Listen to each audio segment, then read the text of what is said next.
जय गुरु जी। सबसे पहले तो मैं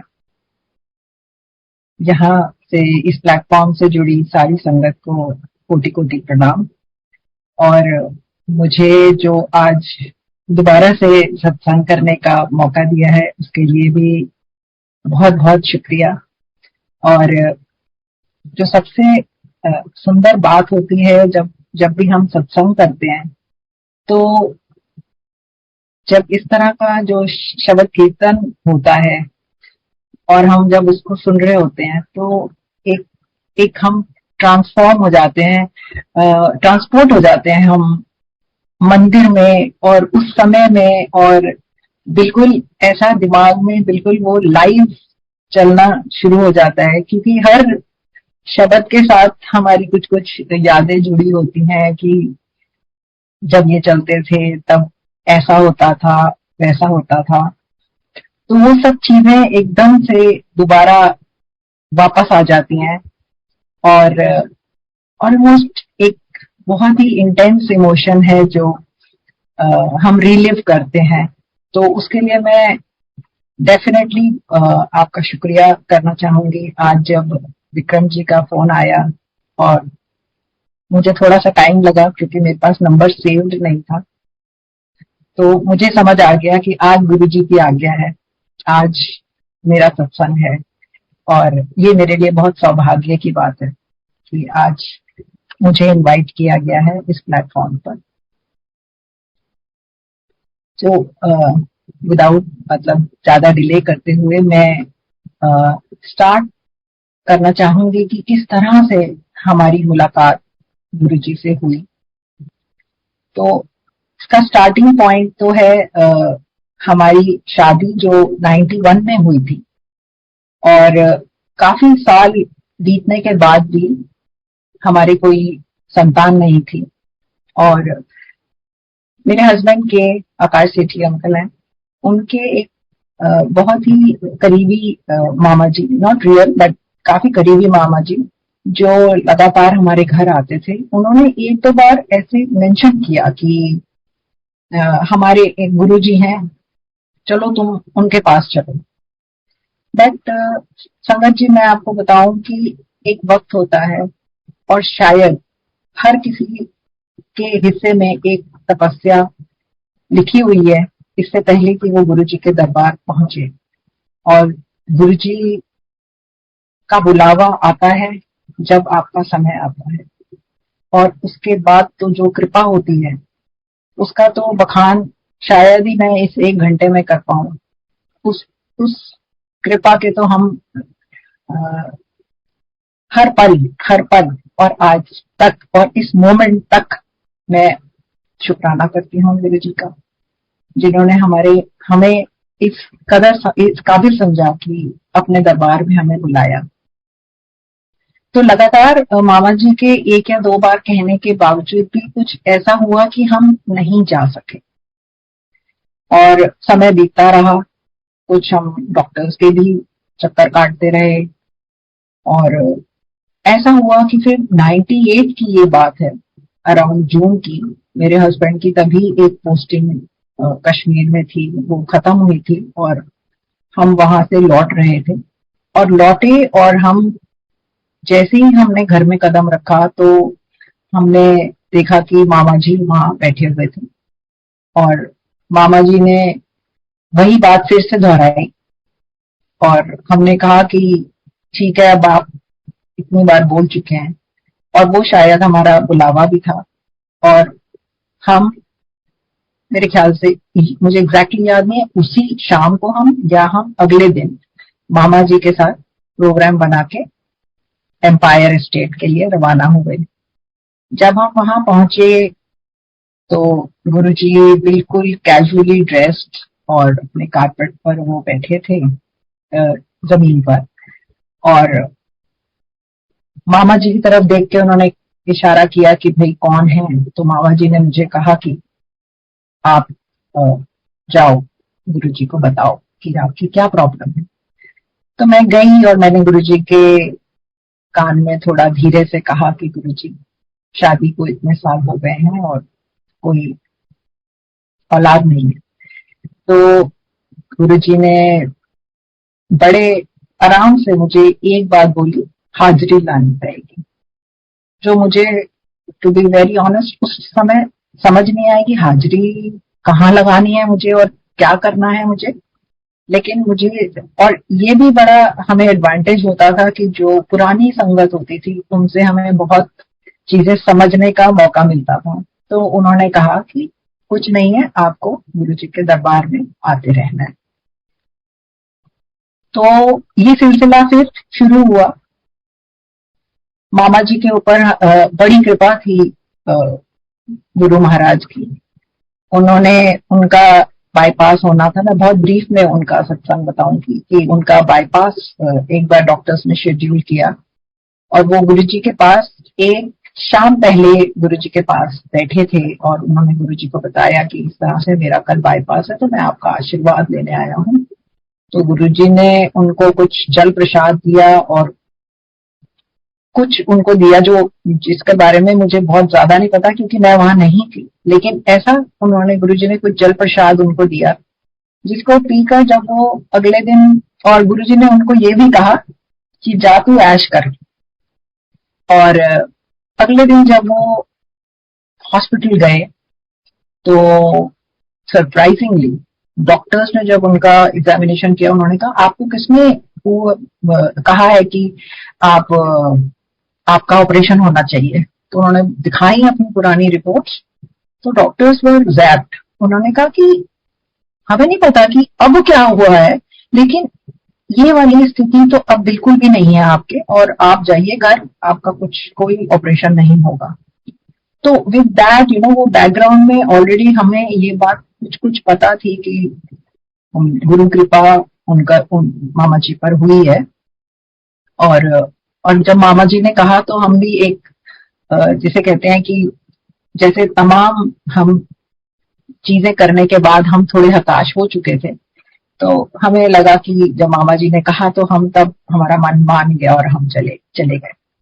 तो हाजिरी लगाने की बात फिर इस तरह तय हुई समय के साथ कि हमें समझ आया कि गुरुजी ने कहा कि हफ्ते में एक बार आ जाया करो, जो हमें काफी सूट करता था क्योंकि हम दोनों वर्किंग थे। और ऐसा हफ्ते में, मेरे हस्बैंड पालम एयरपोर्ट पे काम करते थे, तो उनका हफ्ते में ऐसे एक दिन ऑफ डे होता था जिस पर हम जरूर चले जाते थे। और तब गुरुजी का दरबार हर दिन लगता था, हर दिन, कोई दिन छुट्टी नहीं होती थी, तो आप किसी भी दिन जा सकते थे। तो हम जाने लगे और जाते जाते काफी टाइम होने लगा। और ये हमारा एक सिलसिला होता था कि हम जाते थे, वहां बैठते थे, गुरुजी बहुत सारा प्रसाद अपने हाथों से सारी संगत को देते थे और बहुत स्वादिष्ट कड़ा प्रसाद होता था। वो गुरुजी खुद अपने हाथों से गरम गरम सबके हाथों में भरते थे और हम ऐसे वहीं पे खड़े होकर खाते थे, क्योंकि ये बिल्कुल वहां पर हिदायत थी कि अगर यहाँ खाओगे तो ये प्रसाद है, ये आपकी जो प्रॉब्लम्स हैं उसको सॉल्व करता है। लेकिन अगर आप बाहर ले जाते हो तो उसकी जो वो है, मतलब घर ले जाते हो या आप वहां से, उसकी महिमा कम हो जाती है। तो हम सबको हिदायत थी कि वहीं खाना है, तो हम सब वहीं खड़े होके खाते थे और शब्द कीर्तन चलते थे। और जब बड़े अच्छे सुंदर, कई बार ऐसे मौके होते थे जब गुरुजी पुरानी संगत के सत्संग कराते थे, तो वहां पर हम सुनते थे कि किस तरह से सबके ऊपर कैसी कैसी कृपा हुई है। और संगत जी, मैं आपको बताऊं कि सब तरह के लोग वहां आते थे। बड़े बड़े पॉलिटिशियंस आते थे, हमारे जैसे कॉमन कॉमन मैन जिसे कहें कि नौकरी पेशा लोग आते थे, बिजनेसमैन आते थे। सब लोगों के लिए दरबार बिल्कुल खुला था। लेकिन ऐसा जरूर होता था कि सिर्फ वही वहां पर टिकते थे जो एक तरह की श्रद्धा के साथ गुरु जी से जुड़ जाते थे, और लोगों का अपने आप ही वहां पर आना जाना बंद हो जाता था। तो वो हमें कभी वो चीज समझ नहीं आई। लेकिन बाद में एक पुरानी संगत ने वो एक बार गुरुजी से ही बात हो रही थी, तो गुरुजी ने कहा कि जब तक बट परंतु लेकिन किंतु बाहर नहीं उतार के आओगे तब तक यहाँ पर खुद मतलब यहाँ का जो महिमा है उसको समझने में, उसको ग्रहण करने में आप सक्षम नहीं हो। तो वो भी एक ट्रांजिशन का फेज होता है। आप शुरुआत में जब जाते हो तो मन में तरह तरह के प्रश्न होते हैं जो कि एक ह्यूमन टेंडेंसी है, और लेकिन समय के साथ आपको ये समझ आने लगता है कि ये स्वयं प्रभु का दरबार है, क्योंकि आपके जीवन में बहुत ऐसी चीजें होने लगती हैं जिससे आपको गुरु जी की कृपा का एहसास होने लगता है। तो ये बात सच है कि जब मैं वहां पहुंची तब मेरा जो मेन पर्पस था आई वुड से कि मुझे औलाद हो जाए।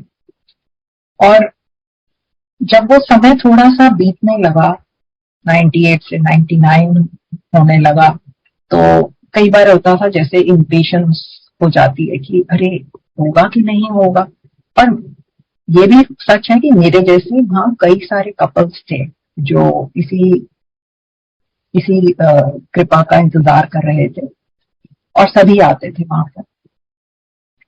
तो ऐसा हुआ कि बीच में एक बारी कमांडर रेखी अंकल होते थे, तो वो काफी मुझे प्यार करते थे। तो वो एक दो बार उन्होंने मुझसे कहा कि भाई कोई गुड न्यूज है क्या? तो मैंने बड़ा मायूस होके कहा कि नहीं अंकल कुछ है नहीं। तो उन्होंने 2-3 बार मुझसे शायद पूछा होगा, लगातार पूछा होगा, मैंने हर बार मना किया। तो उन्होंने एक दिन ना वो खुद मुझे बोले कि चल मैं तेनू लेके चलना गुरु जी के पास।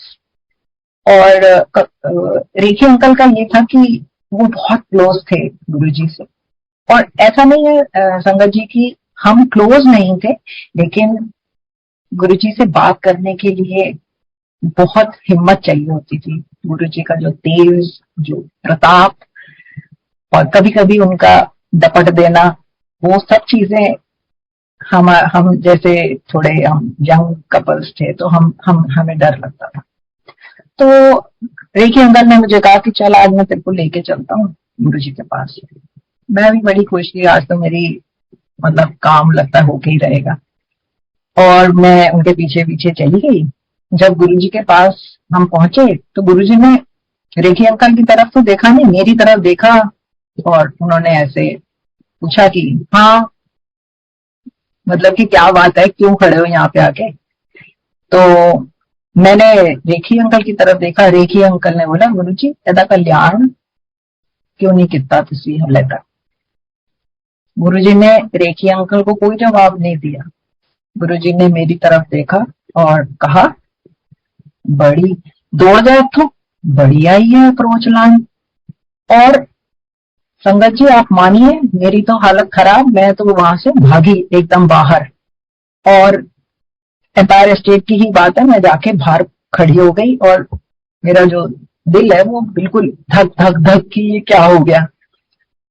थोड़ी देर बाद रेखी अंकल बाहर आते हैं और उन्होंने कहा घबराना नहीं है, इसका मतलब एक ही होता है कि अभी वक्त नहीं है।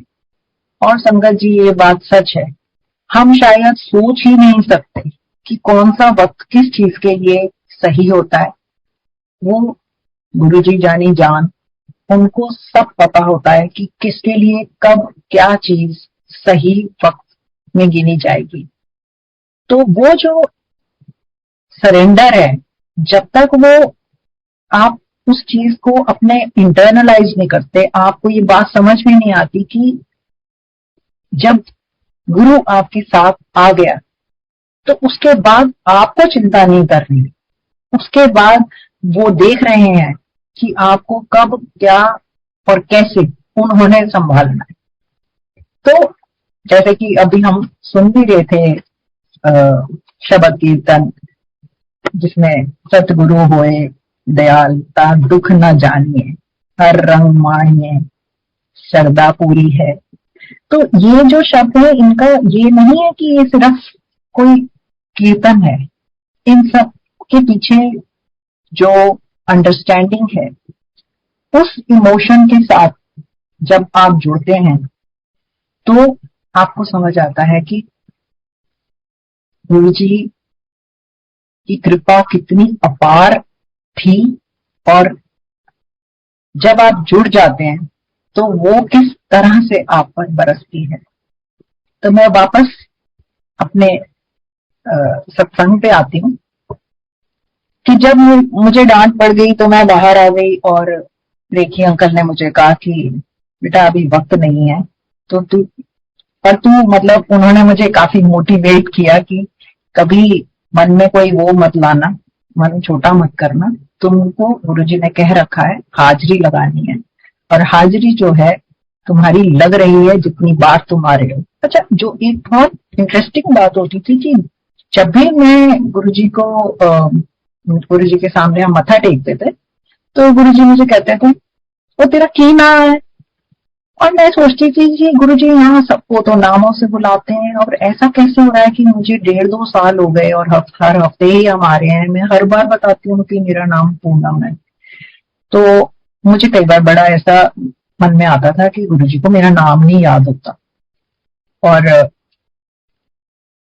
तब मुझे एक संगत ने बताया कि जितनी बार आपका नाम गुरुजी बुलवाते हैं उस समय आपकी उनके दरबार में हाजिरी लग रही है, और गुरु स्वयं मतलब खुद ही, हम अब सभी जानते हैं कि वो खुद ही प्रभु थे, वो खुद ही भगवान थे। तो उनका ही दरबार था जिसमें हम जाके मत्था टेक रहे हैं और हमारी हाजिरी लग रही है।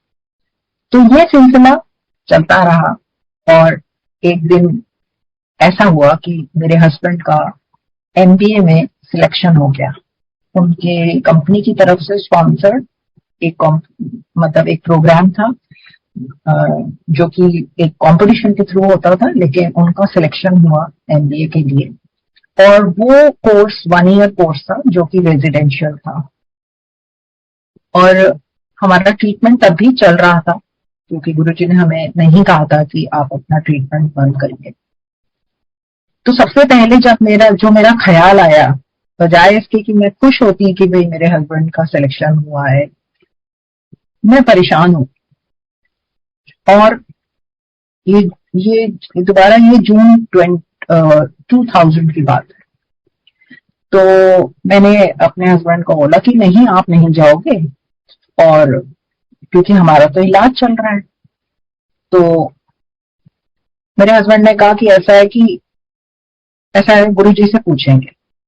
और संगत जी, ये हम सच बताएं कि बहुत उस समय ऐसा होता था कि हम अपनी हर बात जाके गुरुजी से पूछ लेते थे, या हमें वहां पर ही उन चीजों के जवाब मिल जाते थे, और तब तक थोड़ी हमारे अंदर कहें कि भाई जाने से थोड़ी हिम्मत आ गई थी, और हम गुरुजी से पूछ भी लेते थे हिम्मत करके, कोई अगर बहुत ही इस तरह का दुविधाजनक स्थिति होती थी। तो उस दिन जब हम वहां पहुंचे और मत्था हमने टेका, तो मेरे हस्बैंड ने गुरुजी को बताया, गुरुजी इस तरह से मेरा एमबीए में सिलेक्शन हो गया है, क्या करना चाहिए। तो गुरुजी ने कहा कि अपॉर्चुनिटी नॉक्स ओनली वंस। और गुरुजी के ऐसे वन लाइनर्स बहुत होते थे जो कि बड़े रिमार्केबल होते थे, एंड विच एक्चुअली अगर हम सोचें उनके बारे में तो उनके पीछे बहुत गहरा मतलब होता था। तो गुरुजी बहुत कैजुअली उन्होंने कहा कि अपॉर्चुनिटी नॉक्स ओनली वंस, जाना चाहिए।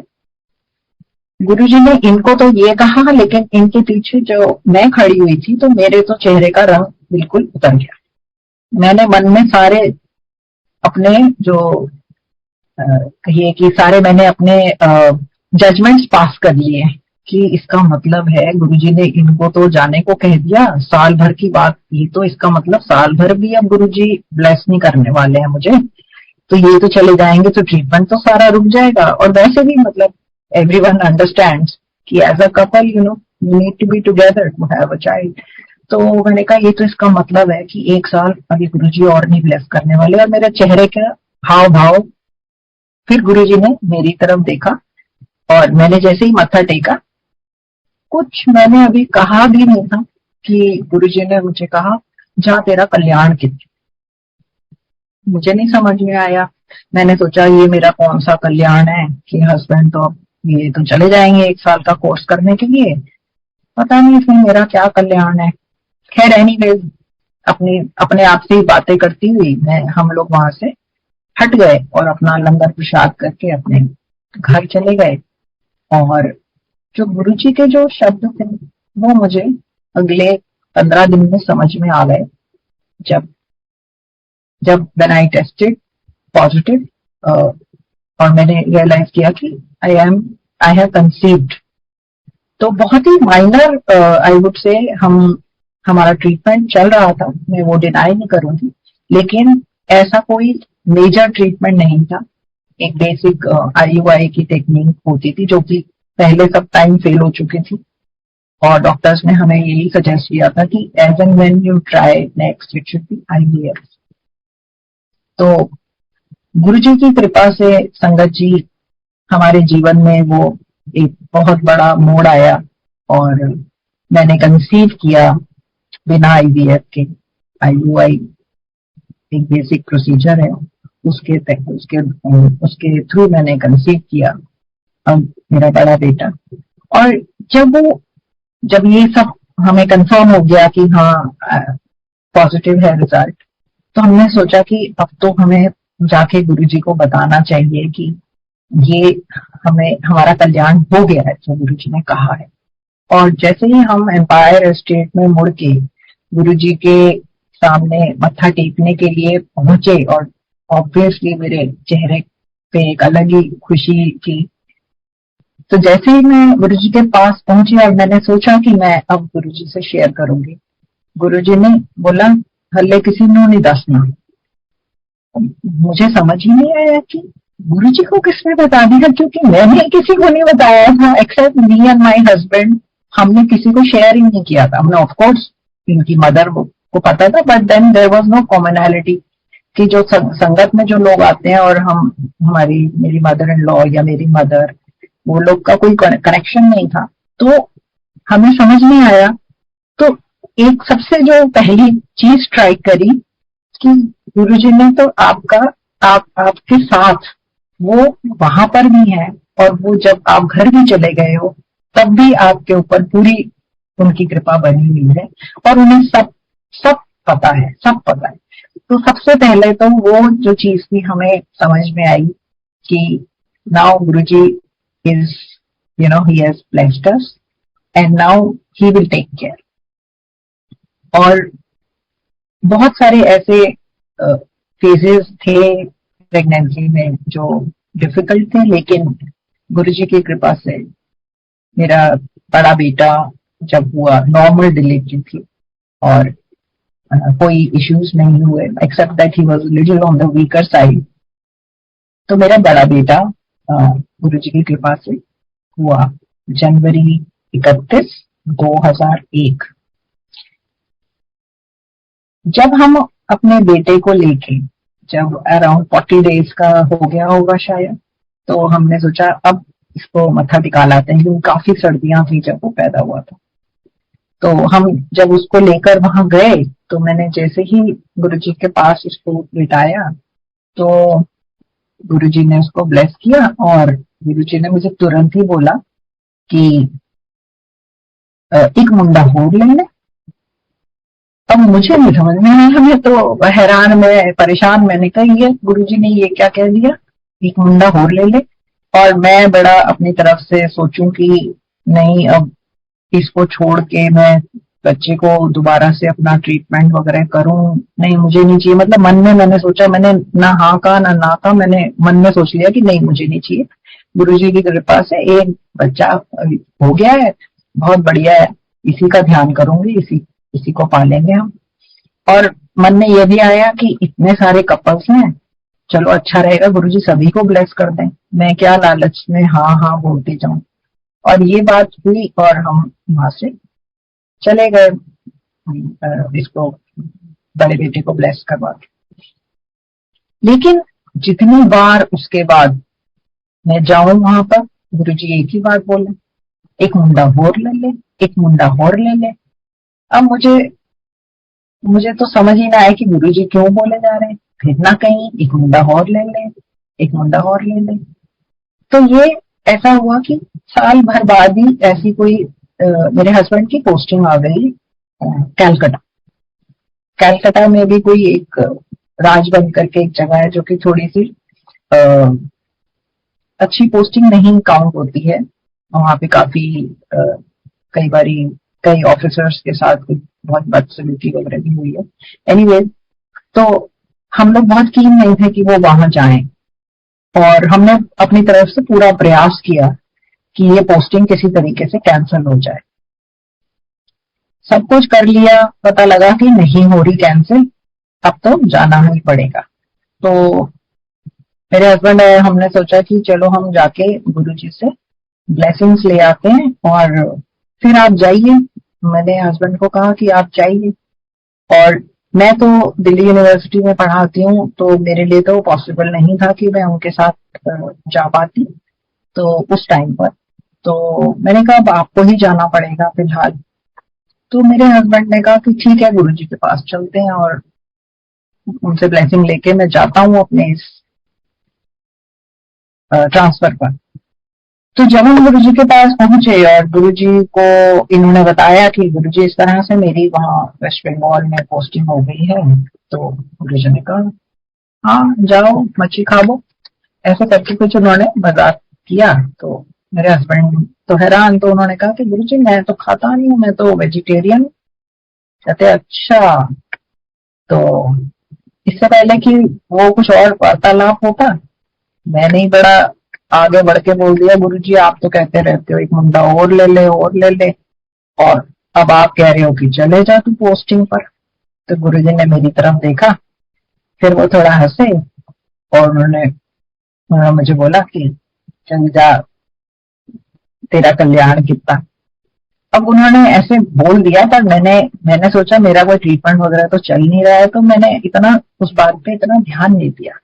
लेकिन जो और भी बात हुई इंटरेस्टिंग, तो उन्होंने इनको बुलाया, आकाश को, मदर सेठी अंकल को, और गुरुजी ने बोला ओ कुछ टेक्निकल प्रॉब्लम हो गई है, तेरी पोस्टिंग कैंसिल।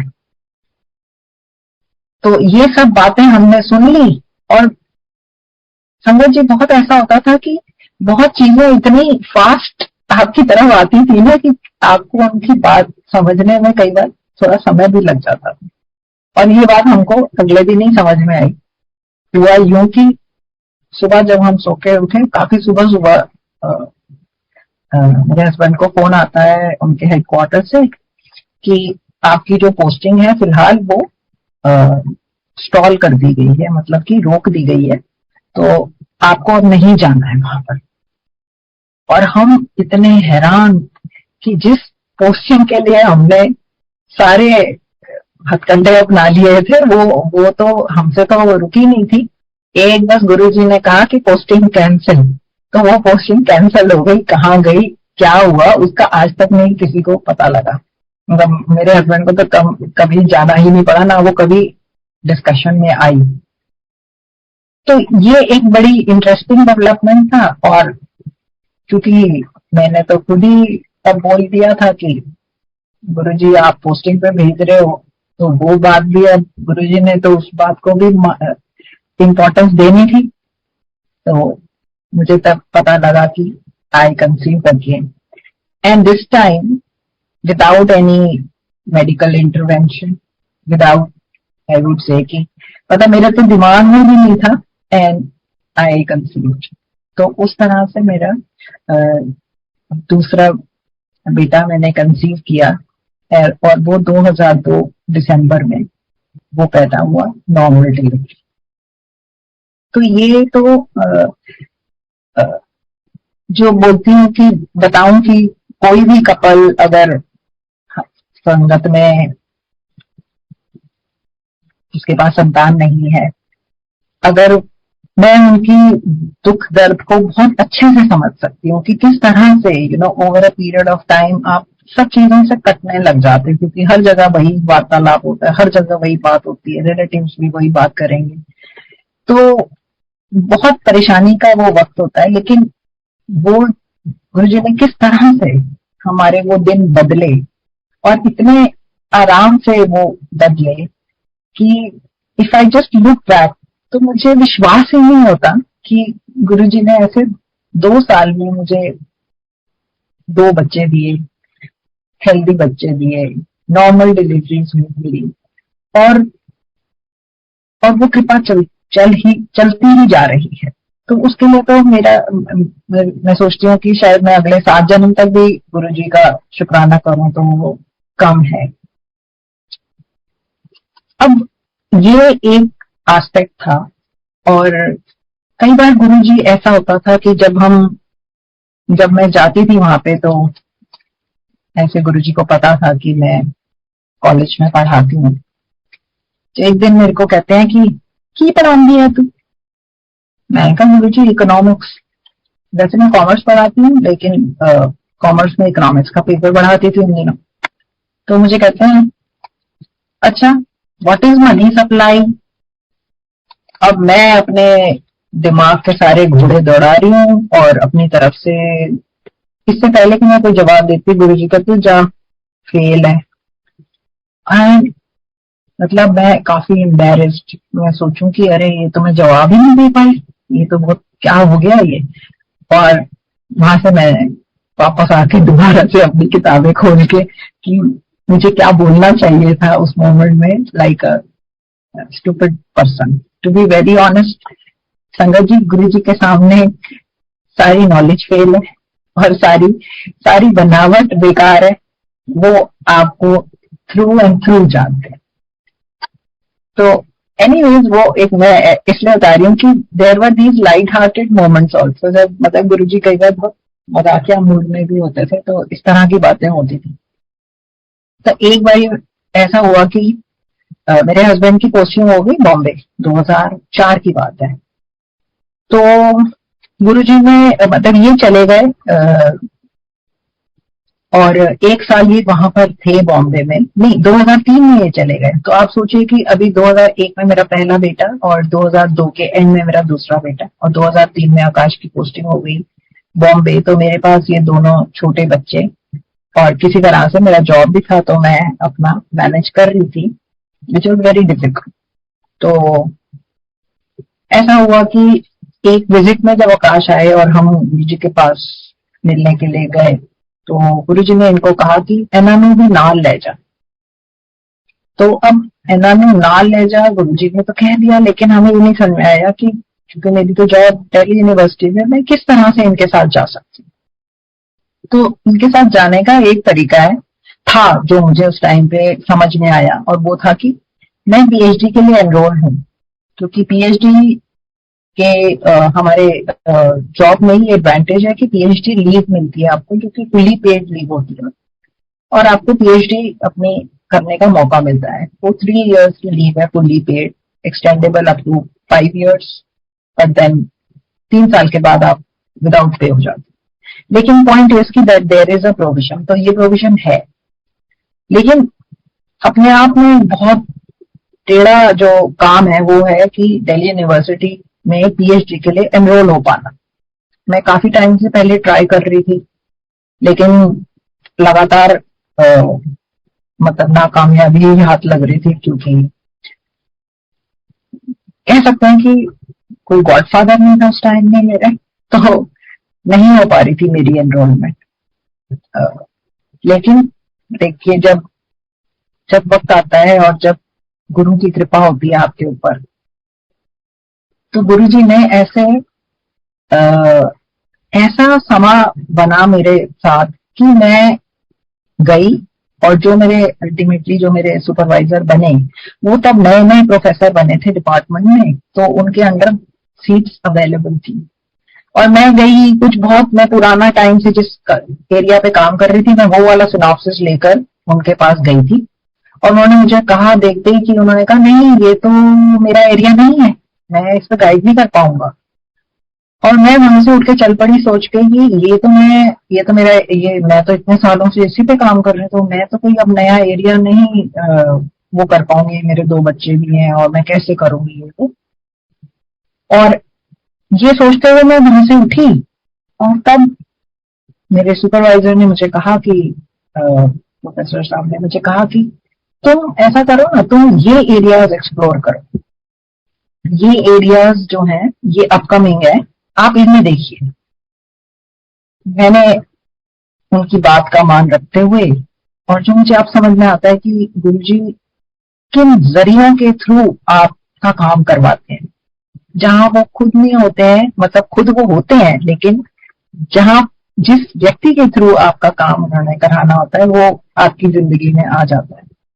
तो उन्होंने मुझे सडनली कहा कि आप ये जाके ना ये लाइब्रेरी में ये सब एरियाज देखिए और ऐसे। मैंने कहा ठीक है सर, मैं जाती हूँ, मैं थोड़ा देखती हूँ। मैंने जाकर देखा और मैंने देखा कि हाँ, ये भी एक बड़ा नया एरिया डेवलप हो रहा है। तो मैंने उसमें कुछ 7-8 एरियाज आइडेंटिफाई करे और मैं वापस से सुपरवाइजर के पास गई तो उन्होंने कहा हाँ, ये देखिए ये वाला ठीक लग रहा है, आप इस पे थोड़ा काम करिए, थोड़े टाइम बाद हम सिनॉप्सिस मांगेंगे। और एक बड़ी अनयूजुअल चीज ये हुई कि वो जो डीआरसी जो हमारी ये बैठती थी, रिसर्च बोर्ड जो बैठता था, वो उस साल थोड़ा जल्दी बैठा और मुझे सर का फोन आता है कि आपको तुरंत सबमिट करना है, परसों है मीटिंग डीआरसी की, तुम्हारा सिनॉप्सिस कल रात तक, कल शाम तक सबमिट हो जाना चाहिए। संगत जी, मेरे तो हाथ पैर पड़ गए कि ये क्या हो गया।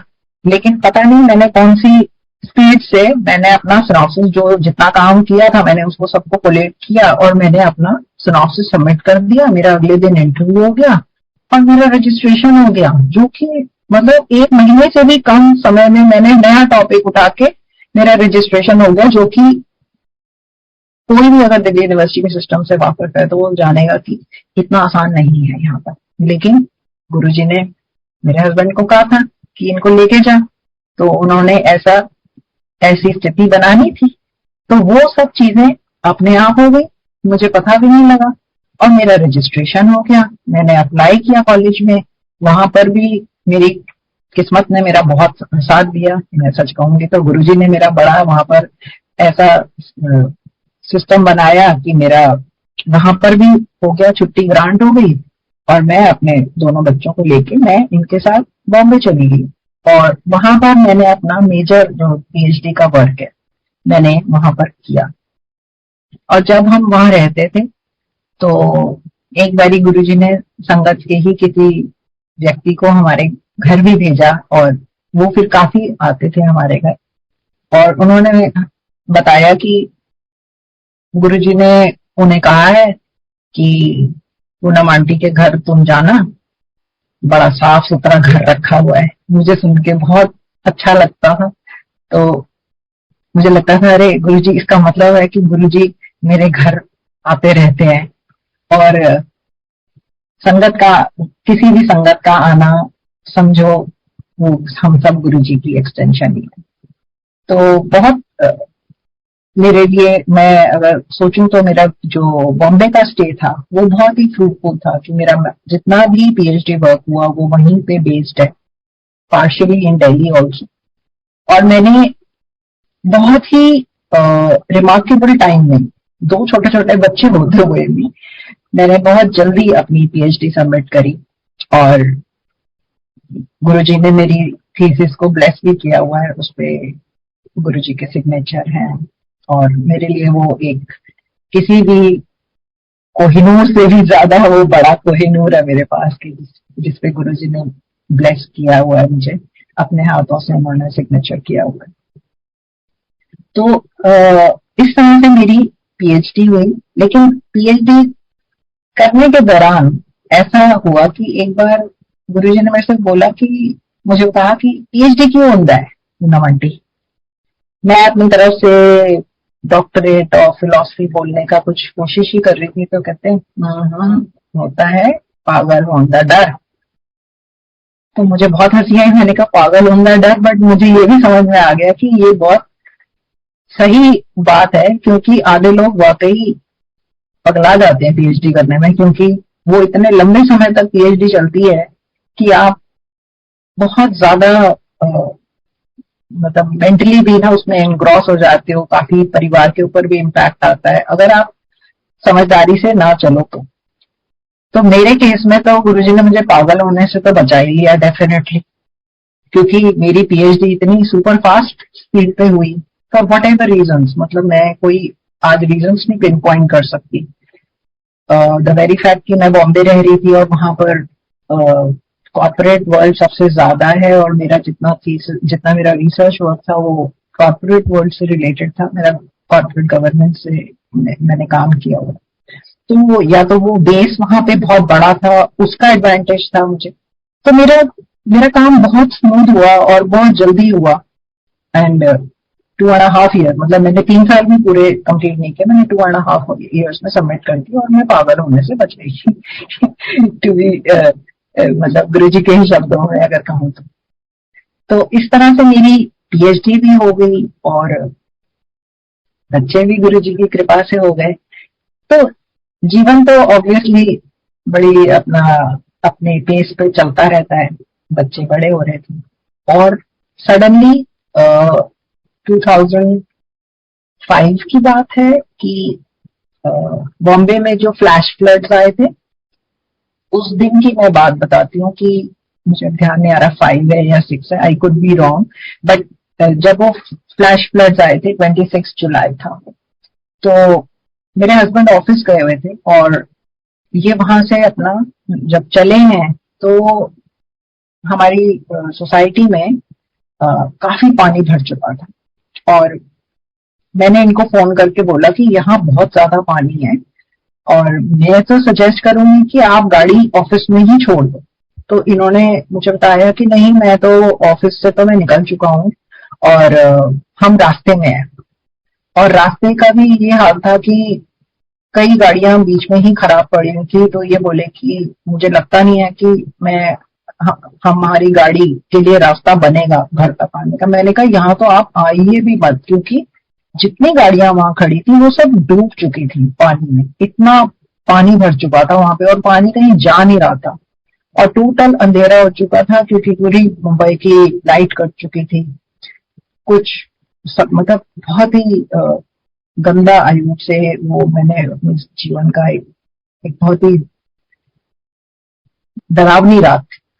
दोनों छोटे छोटे बच्चे और इनके साथ मेरा कनेक्शन खत्म हो गया था क्योंकि इनका फोन की जो बैटरी थी वो खत्म हो गई थी। जो लास्ट जब इन्होंने मुझसे बात करी तो इन्होंने मुझे बताया कि हमें एक जगह यहाँ पे दिख रही है, बस है, वो खड़ी हुई है और हम उस बस के ही पीछे हमने अपनी गाड़ी लगा ली है, थोड़ी सी हाइट पर है। तो हम मोस्ट प्रॉब्ली गाड़ी के अंदर ही बैठेंगे, अगर पानी ज्यादा चढ़ा तो हम बस की छत पे चढ़ जाएंगे। ये मेरी लास्ट उनसे बात हुई। कहीं एसबी रोड पे इनकी गाड़ी खड़ी थी।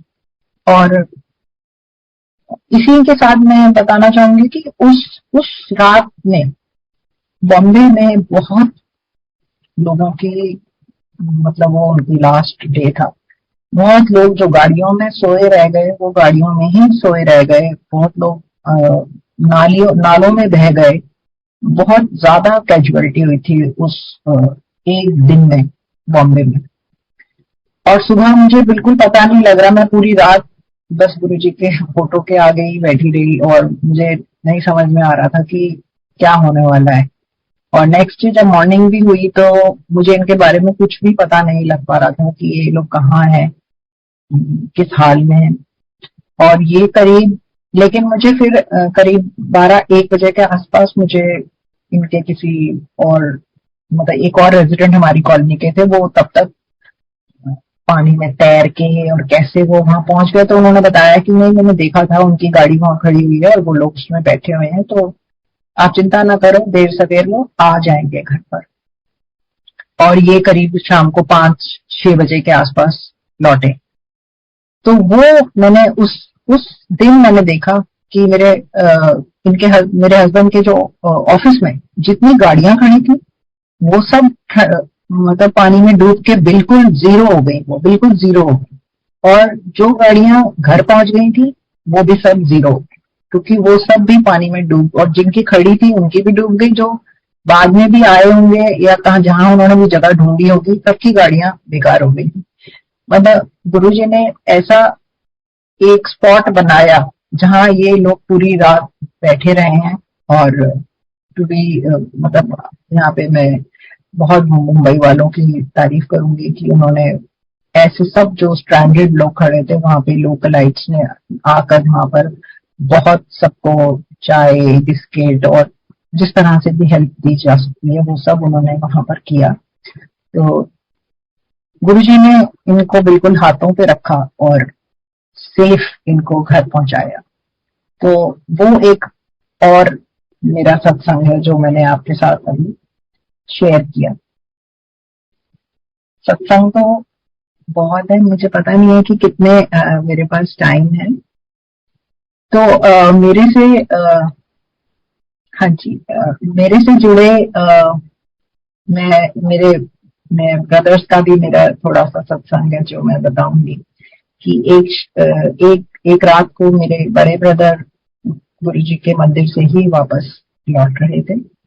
तो एक पॉइंट पे आके उनकी रेड लाइट पे गाड़ी खड़ी हुई थी और सडनली सामने से कुछ यंग बॉयज जैसे होते हैं वो बहुत तेज उनकी गाड़ी आ रही थी और वो वहां से उन्होंने रेड लाइट जंप करते हुए उन्होंने वो बीच का जो डिवाइडर था उसके ऊपर से वो गाड़ी आई इतनी स्पीड से और आके वो मेरे ब्रदर की गाड़ी के ऊपर बॉनट पे चढ़ गई और मेरे ब्रदर ने ऐसा ब्रेक लगा रखी थी और मतलब वो एक करीब 2-4 सेकंड्स के लिए दोनों गाड़ियों का आपस में ऐसे ऊपर नीचे चल रहा है और फिर सडनली वो गाड़ी वापस से नीचे को चली गई।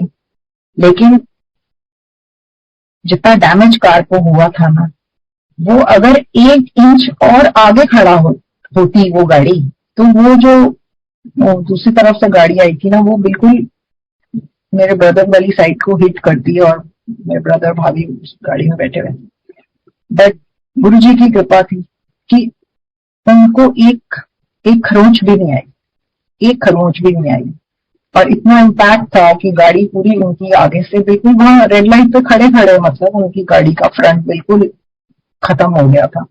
लेकिन गुरुजी ने ऐसे उनको बिल्कुल बचाया जो कि अपने आप में एक और हमारा सत्संग है कि गुरुजी की जब कृपा होती है तो कोई भी ताकत आपका कुछ नहीं बिगाड़ सकती है।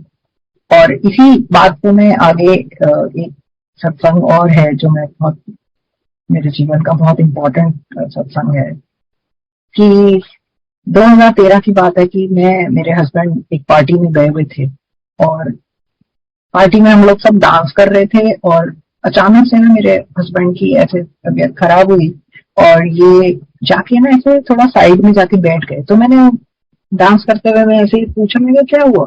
कहते नहीं कुछ ठीक नहीं लग रहा। तो मैंने कहा अच्छा, मैंने कहा बताओ क्या करना है? तो बोले कि नहीं कुछ नहीं, ठीक हो जाऊंगा, मैंने शायद बहुत देर बाद खाया है तो मेरे को ऐसा लग रहा है। तो मैंने भी ज्यादा सोचा नहीं और हम अपनी बातें करने लग गए। थोड़ी देर बाद मैंने देखा कि नहीं इनकी तबीयत कुछ ठीक नहीं लग रही है। तो मतलब फॉर्चुनेटली उस टाइम पे इनके फ्रेंड जो खुद गंगाराम में डॉक्टर हैं वो भी वहां थे। तो उन्होंने इनकी तरफ देखा और उन्होंने इन्हें बोला कि भाई सेठी क्या बात है, ठीक है तबीयत? तो इन्होंने कहा नहीं ठीक है। तो उन्होंने कहा अच्छा चल ठीक है 5 मिनट देख लेते हैं। तो 5 मिनट बाद भी इनकी तबीयत ठीक नहीं हुई और शायद इनको एक वोमिट भी आया और तब उन्होंने कहा कि ऐसा है कि अब हम जाएंगे हॉस्पिटल। तो बिल्कुल बीच में ही पार्टी रोकी सबने और फिर वही मैं कहूंगी कि जैसे उस व्यक्ति में गुरुजी स्वयं समा गए और उन्होंने अपनी गाड़ी में इन्हें और हम दोनों वहीं बैठ गए और हम चल पड़े और वो रास्ते से ही उन्होंने सारा स्ट्रीमलाइन किया गंगाराम में इमरजेंसी में। रात के 11:30-12 बजे की बात है। तो स्ट्रीमलाइन कर दिया। तो जैसे हम वहां पहुंचे तो वहां पर इनका तुरंत से वो हुआ ईसीजी वगैरह हुआ जो कि खराब आया काफी। तो उन्होंने बोला कि नहीं अब इनको ओटी में लेके हम जा रहे हैं और हम वहां पर जाके देखते हैं। और वहां पर उन्होंने डिटेक्ट किया कि इनका 100% ब्लॉकेज था। तो डॉक्टर ने बोला कि वो स्टेंटिंग होगी। तो हम मेरे को तो कुछ समझ में भी नहीं आया कि ये क्या हो रहा है, नहीं हो रहा है। लेकिन जैसा कि मेरे मतलब सेठी अंकल का जो सत्संग है, अगर आप सुनेंगे तो वो उन्होंने अपने सत्संग में बताया हुआ है कि मुझे सारी बातें सुनाई दे रही थी जो डॉक्टर्स बात कर रहे थे कि मायोकार्डियल इंफाक्शन है, और अ, जिस मतलब ये आ गए हैं तो होपफुली। तो बट जो मेरे हस्बैंड जैसे बता रहे हैं कि मुझे ऐसा लगा कि मेरा तो अब ये वक्त आ गया है।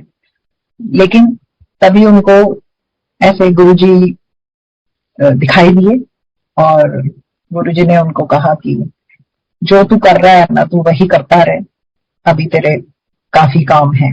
तो एंड ही सेड कि मुझे एकदम से होश आया, और मुझे एकदम समझ आ गया कि मैं यहाँ पर हूँ, और डॉक्टर्स ने कहा कि ऑपरेशन ठीक ठाक हो गया है, स्टेंटिंग हो गई है, कोई चिंता का विषय नहीं है।